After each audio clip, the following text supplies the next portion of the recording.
காப்பாற்றும் மன்னவன் மக்களுக்கு இறை என்று வைக்கப்படும். முறையாக ஆட்சி செய்து நீதியை தவறாமல் ஆட்சி செய்து மக்களை காப்பாற்றும் மன்னவன் ஆட்சியாளர்களை மக்கள் இறைவனாக பார்ப்பார்கள், கடவுளாக பார்ப்பார்கள். நாங்க கடவுளா பார்க்கணும். நாங்க சீக்கிரம் உங்களை கடவுளத்தை பார்க்கணும்.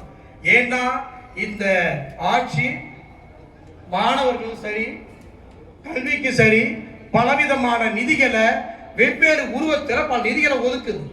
அவ்வளோ நிதிகளை கொண்டு வரீங்க, அவ்வளோ ஸ்கீமை கொண்டு வரீங்க, நான் முதல் மாதிரி திட்டத்தை கொண்டு வரீங்க, அவ்வளோ செலவு பண்றீங்க. ரொம்ப சந்தோஷம். கல்வியில நம்ம நாடு ரொம்ப சிறந்து விளங்கணும், மேலும் மேலும் வளரணும் அப்படிங்கிற எண்ணத்தில் சிறப்பாக செயல்படுறீங்க. அப்படியாப்பட்ட நீங்க எங்களுடைய சிறு கோரிக்கை தான், அதையும் நீங்க கவனத்தில் கொண்டு வரணும். கல்வி நிலையம் அப்படிங்கிறது பார்த்தீங்கன்னா இது ஏதோ ஒரு இண்டஸ்ட்ரி கிடையாது, இது ஏதோ ஒரு இண்டஸ்ட்ரி கிடையாது. நாங்க என்ன இங்க என்ன கல்வி இடத்துல என்ன வருமானம் ரெவென்யூ ரெவென்யூ ரெவென்யூ என்ன ரெவென்யூ வருங்க? என்ன ரெவென்யூ வரக்கூடாது. கல்வி நிலையத்தில் போய் ரெவென்யூ வரக்கூடாது. தரமான கல்வி தான் கொடுக்கணும். தரமான கல்வி கொடுக்கறதுக்கு அரசாங்கம் என்ன பண்ணணும்? உரிய நிதியை ஒதுக்கணும். அங்க பணிபுரியக்கூடிய பேராசிரியர்கள், ஆசிரியர்கள், ஊழியர்களுக்கு தகுந்த சம்பளத்தையும் பதவி பணப்பயனையும் அவங்க என்ன பணப்பயன் பதவி உயர்வு சரியா வழங்கணும். அப்படி சரியா வழங்கினாதான் அவங்களுக்கு மனசளவுல பாத்தீங்கன்னா அவங்க மனசளவுலையும் உடம்புலையும் தரமா இருப்பாங்க.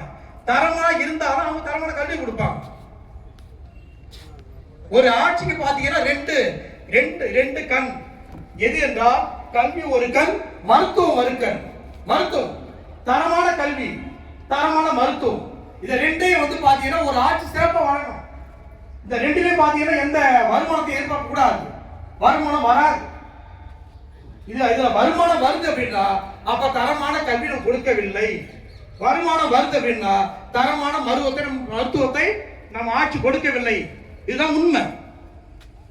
அப்ப இது ரெண்டும் தரமா இருக்கும் அப்படின்னா நீங்க என்ன பண்ணணும் அப்படின்னா அதுக்கு தேவையான நிதிகளை ஒதுக்க வேண்டும். அங்க பணிபுரியக்கூடிய ஊழியருக்கு தேவையான அனைத்து சலுகைகளையும் தர வேண்டும். இதெல்லாம் இல்லை அப்படின்னா கண்டிப்பா நாம் மாதட்டி கொள்ள முடியாது. சிறப்பாக நாம் இருக்க மாதட்டி கொள்ள முடியாது. எனக்கு தெரியும் நம்ம முதலமைச்சர் அவர்கள் கண்டிப்பாக நமது கோரிக்கைகளை பரிசீலனை செய்வார். எனக்கு என்னமோ ஒரு சின்ன சந்தேகம் என்ன அப்படின்னா இந்த நம்முடைய கோரிக்கை நேரடியாக முதலமைச்சர் கவனத்துக்கு கொண்டு சென்றப்பட்டதா என்பது கேள்விக்குறியாக எனக்கு இருக்கிறது. நம்ம போராளிகள் மாதிரி ஒரு சிறந்த போராளி யாரும் கிடையாது. அந்த போராளிகளை நேரடியாக முதலமைச்சர் பேச வர்றாங்களா தெரியல எனக்கு. கண்டிப்பாக முதலமைச்சர் பரிசீலனை செய்வார். நேரடி கவனத்துக்கு போகணும். கவனத்துக்கு போறது என்ன நம்மளுடைய கோரிக்கைகள் அனைத்தும் நம்மளுடைய முதலமைச்சர் கவனத்துக்கு கொண்டு செல்ல வேண்டும். ஏனென்றால் கண்டிப்பாக பரிசீலனை செய்வார், நம்முடைய கோரிக்கை நிறைவேற்றுவார். இடையில இருக்கிறவங்க பாத்தீங்க அப்படின்னா இதெல்லாம் முடியாது, இந்த கோரிக்கை முடியாது, இது முடியாது, இது முடியாது, முடியாது உலகம் எதுவுமே கிடையாது. முடியாதுன்னாதான் முடியாது, முடியும்னா முடியும். ஆக நீங்க இதை கொண்டு செல்ல உங்களுக்கு மனசு இல்லை, நீங்க செய்ய மாட்டேங்கிறீங்க. நான் நல்லா இருக்கணும் இல்லையோ, மற்ற நல்லா இருக்கணும். நாம கீழ்ப்பகுதியில் இருந்தாலும் பரவாயில்ல, மற்றவர்கள் மேற்பகுதி வரணும். நல்லா பாத்தீங்கன்னா நாங்க வந்து பாத்தீங்கன்னா நாங்க சாதாரண ஆசிரியர் இருக்கலாம். ஆனா எங்களுடைய பிள்ளைகள், நாங்க வளர்க்கக்கூடிய எங்களுடைய மாணவர்கள் எங்களை விட உயர்ந்த இருக்கணும். அவங்கள மேல உட்கார வச்சு கீழே கை தட்டணும். அதான் பாத்தீங்க அப்படின்னா நம்மளுடைய பெற்றோர்களாக இருந்தாலும் சரி, ஆசிரியர் இருந்தாலும் சரி, அவங்களுடைய தலையாய பண்பு, ஒரு நல்ல பண்புன்னா அதுதான். இதான் உயர்ந்த பண்பு. அதே மாதிரி ஆட்சியாளர்கள் நீங்க உங்க பணத்தை தரல, உங்களை யாரும் உங்க வீட்டு உங்க அப்பா சம்பாதிச்சதோ நீங்க சம்பாதிச்சு எங்களுக்கு தர வேண்டாம். அரசு பணம், நீங்க ஒரு இன்டர்மீடியட், அவ்வளவுதான். ஒரு பங்கு ஆட்சியாளர் ஒரு பங்கு. நீங்க என்ன பண்ணணும்? நீங்க உரிய மக்களுடைய பொதுமக்களுடைய தமிழ்நாட்டில் வாழக்கூடிய அனைத்து மக்களுடைய போராடுறாங்கன்னா அந்த கோரிக்கையை முதலமைச்சர் நேரடியான கவனத்துக்கு கொண்டு செல்லணும். நீ இங்கே மறைச்சிட கூடாது. நீ இங்கே என்ன பண்றீங்க? மறைச்சிட்டு ஏன் கொடுக்கணும்? நான் 10,000 சம்பளம் வாங்குறேன். ஓ, நான் 10,000 சம்பளம் 20,000 சம்பளம் வாங்க முடியுமா? நீ வாங்கிடலாமா? என் மனசு ஏத்துக்குமா? உனக்கு இருக்கிற ஆசை எனக்கு இருக்கும். நீங்க நீங்க வந்து பாத்தீங்கன்னா லெக்சரா ஜாயின் பண்ணி ஒரு அசிஸ்டன்ட் ப்ரொஃபஸரா ப்ரொமோஷன் ஆயிட்டு அசோசியேட் ப்ரொஃபஸர் வைஸ் சான்சலர் லெவலுக்கு நீங்க போறீங்க இல்லையா? ஒரு எக்ஸாம்பிள் சொல்றேன், உதாரணம் தான். நான் யாரையும் தாழ்த்தி பேசல. அப்ப எங்களுக்கும் அந்த ஆசை இருக்குமா இல்லையா? உங்களுக்கு பதவி உயர்வு காலத்துக்கு தகுந்த மாதிரி பதவி உயர்வு வருது இல்லையா? அதே மாதிரி பதவி உயர்வு எங்களுக்கும் நாங்க சேர்ந்த பிறகு எங்களுக்கும் பதவி உயர்வு வேணும். எங்களுக்கு ஆசை இருக்கு இல்லையா? நீங்களும் மனுஷன், நானும் மனுஷன் தான், நானும் மனுஷன் தான். உங்களுக்கு என்ன சலுகை தேவைப்படுதோ அல்ல எல்லா சலுகையும் எங்களுக்கு தேவைப்படுது, எங்களுக்கு உண்டு தான். ஏன் அது மட்டும் நீங்க மட்டும் தான் தகுதியெல்லாம் மாறணுமா? உங்களுக்கு மட்டும் தான் தகுதி இருக்கணுமா? ஏன் எல்லாம் அவ்வளோதான் நாங்கள் கீழே இருக்கணுமா? நாங்கள் இங்கேயே தான் அசிஸ்டன்ட் ப்ரொஃபஸராகவே இருந்து நான் ரிட்டையர் ஆகணும். ஆனால் நீங்கள் மட்டும் நாங்கள் வந்து பார்த்தீங்கன்னா ப்ரொஃபஸர், நாங்கள் வந்து வைஸ் சான்சலர் வரைக்கும் நான் போயிட்டோம், நாங்கள் ரெஜிஸ்ட்ராராக இருக்கோம், இப்படி இருக்கோம் அப்படி இருக்கோம். ஏன் நீங்கள் மட்டும் தான் பெரிய சொல்லிக்கணுமா? நாங்களாம் சொல்லக்கூடாதா? இல்லை அந்த தகுதி இல்லையா? அந்த தகுதி இல்லையா? 20 வருஷம் மேடம் சொன்னாங்க, சுஜாதா மேடம் 20 வருஷம் 2 வருஷம் ரிட்டையர் ஆக போகிறேன். எனக்கு அசிஸ்டன்ட் ப்ரொஃபஸர், அதே அசிஸ்டன்ட் ப்ரொஃபஸர் தான் நான் ரிட்டையர் ஆக போகிறேன் போட்டு மேடம் சொல்கிறாங்க காலையில். ஏன் நாங்கள் மட்டும் அந்த போர்டை மாற்றி அசிஸ்டன்ட் ப்ரொஃபஸரா வைக்கக்கூடாதா? எங்களுக்கு தேவை இருக்கும் இல்லையா? நீங்க யாரும் உங்க பணத்தை தர வேண்டாம், உங்க பணத்தை நாங்க கேட்கல. எங்களுக்கு நியாயமான கோரிக்கை. நாங்க ஒண்ணும் இங்க ஏதோ சும்மா உட்காந்து கம்பெனி ஆரம்பிச்சு நஷ்டத்துக்கு வண்டி ஓட்டிட்டு வரல, வண்டி ஓட்டிட்டு நாங்க. இது கல்வி நிலையம். இந்த புகழ் எந்த ஒரு நோக்கத்தோட அண்ணாமலை செட்டியார் இந்த பல்கலைக்கழகத்தை தொடங்குறாரோ அந்த நோக்கம் கண்டிப்பாக அந்த எண்ணம் என்ன தேவைக்காக கல்வியிலையும் வேலை வாய்ப்பிலையும் மிக மிக பின்தங்கிய மாவட்டமா இந்த மாவட்டம் இருக்கு, குறிப்பா இந்த ஏரியாவில் இருக்கு. அதனால தெல்லை நடராஜன் இருக்கக்கூடிய இந்த ஏரியாவில் அது இருக்கக்கூடாதுங்கிற அந்த எண்ணத்துல தான் பல்கலைக்கழகம் இந்த ஏரியா தொடங்கப்பட்டது. அப்படியாப்பட்ட இந்த பல்கலைக்கழகத்துல இது போன்ற நிகழ்ச்சி நடைபெறக்கூடாது. இங்க நடக்கக்கூடிய நிகழ்ச்சி என்னவா இருக்குன்னா வெற்றி விழாவை மட்டும்தான் இருக்கும்.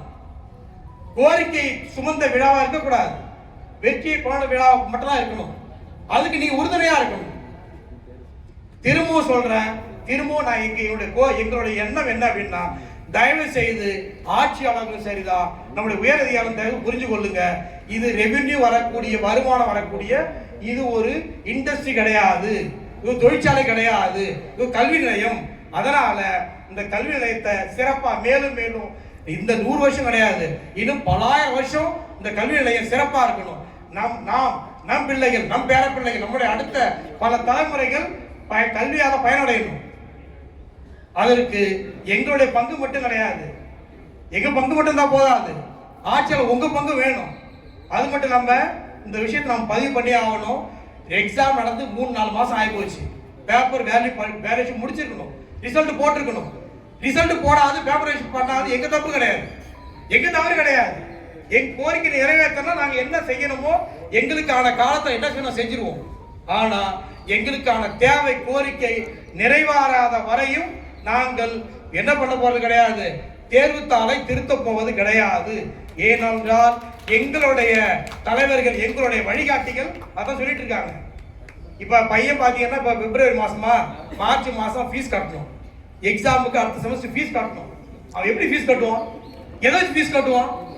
அவன் பாஸ் பண்ணிட்டானா பாஸ் பண்ணலன்னு தெரியுமா? எத்தனை பேப்பர்ல அரிய வச்சிருக்கா, இல்ல எத்தனை பேப்பர்ல பாஸ் பண்ணிருக்கேன், எவ்வளவு ஃபீஸ் கட்டணும் தெரியுமா? இப்படியே போனா அடுத்து என்ன நடக்கும்? அடுத்தது பாத்தீங்கன்னா அடுத்த எக்ஸாம் நடக்காது. இது போல போச்சுன்னா பல்கலைக்கழக வரலாற்றில் ஒரு பெரிய நிகழ்ச்சி என்ன அப்படின்னா, பல்கலைக்கழக தேர்வு நடைபெறவில்லை, பேப்பர்ல தான் வரும்.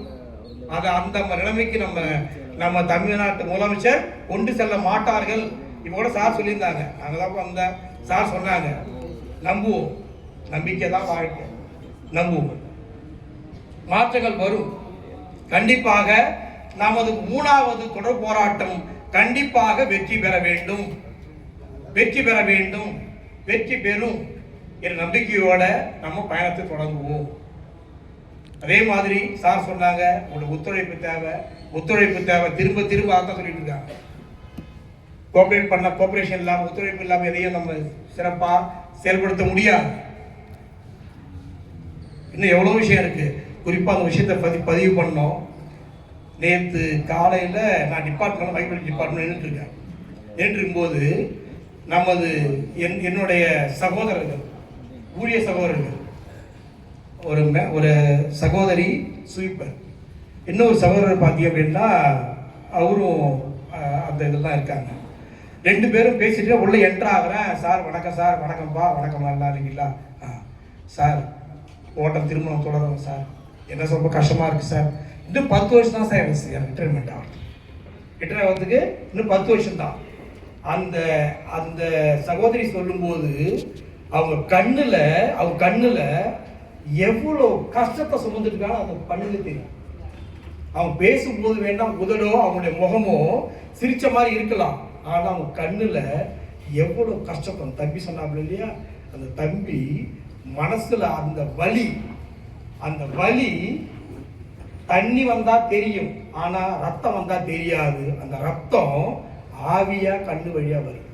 அவ்வளவு வேதனை சுமந்துட்டு அந்த தம்பி சொல்றாங்க, சார் எங்களுக்கு சம்பளமே ரொம்ப குறைவா இருந்தாலும் என்ன மாதிரி இருந்தாலும் எங்க வேலை நாங்கள் சரியா செய்யறோம் சார். ஏன்னா பெற்றோர்கள் பிள்ளைகளை நம்மை நம்பி அனுப்பியிருக்கிறார்கள். யார் நம்பி? நம்ம நம்பி அனுப்பியிருக்காங்க. கழிப்பறை சுத்தமாக இல்லை என்றால் மாணவர்களுக்கு பலவிதமான நோய்கள் வரும். எனக்கு சம்பளமே வரலாம்னு பரவாயில்லை சார், என் மனசாட்சிக்கு நான் வேலை செய்யணும். எனக்கு சம்பளமே வரலாம் பரவாயில்ல, எனக்கான வேலை அதுதான், அந்த வேலை நான் சரியா செய்யறேன். பிள்ளைகள் பாதிக்கப்பட்டக்கூடாது. எவ்வளவு ஒரு உயர்ந்த உள்ளம். அவங்க மட்டும் கிடையாது, எல்லாருடைய மனப்பக்கம் அதுதான், எல்லாருமே அதுதான். எனக்கு சம்பளம் வருதோ இல்லையோ, ஆனா என் மனசாட்சிக்கு என் வேலையை நான் சரியா செய்யறேன். ஏன்னா நம்மளுடைய மாணவர்கள் நம்ம பிள்ளைகள், ஆக அவங்க பெற்றோர்கள் நம்ம இங்க பெற்றோர்கள் நம்ம நம்பி அனுப்புறாங்க. அவங்களுக்கு ஏதோ ஒரு இடர்பாடு நடந்துச்சு அப்படின்னா அது நம்மால் நடந்துவிடக் கூடாது. எவ்வளவு உயர்ந்த ஒரு மனசு. இது போன்ற ஒரு உயர்ந்த உள்ளத்தோடு நமது முதலமைச்சர் அவர்கள் நம்முடைய அனைத்து கோரிக்கைகளும் வெகு விரைவாக நிவர்த்தி செய்து நம்மளுடைய 100வது ஆண்டு நோக்கி நம் பல்கலைக்கழகம் செல்கிறது. அந்த 100வது ஆண்டை மிக சிறப்பாக நாம் கொண்டாட வேண்டும். அதற்காக அனைத்து கோரிக்கைகளும் முதலமைச்சர் அவர்கள் எடுத்து நிவர்த்தி செய்ய வேண்டும். நம்முடைய போராட்டம் வெற்றி பெற வேண்டும். நம்ம போராட்டத்திற்கு வந்திருக்கும் அனைவருக்கும், முன்னெடுத்து செல்லும் அனைவருக்கும் என் சார்பாகவும் நுண்ணுயிர்த்துறை சார்பாகவும் நன்றியை தெரிவித்துக் கொள்கிறேன். வாய்ப்பளித்தவருக்கு நன்றி.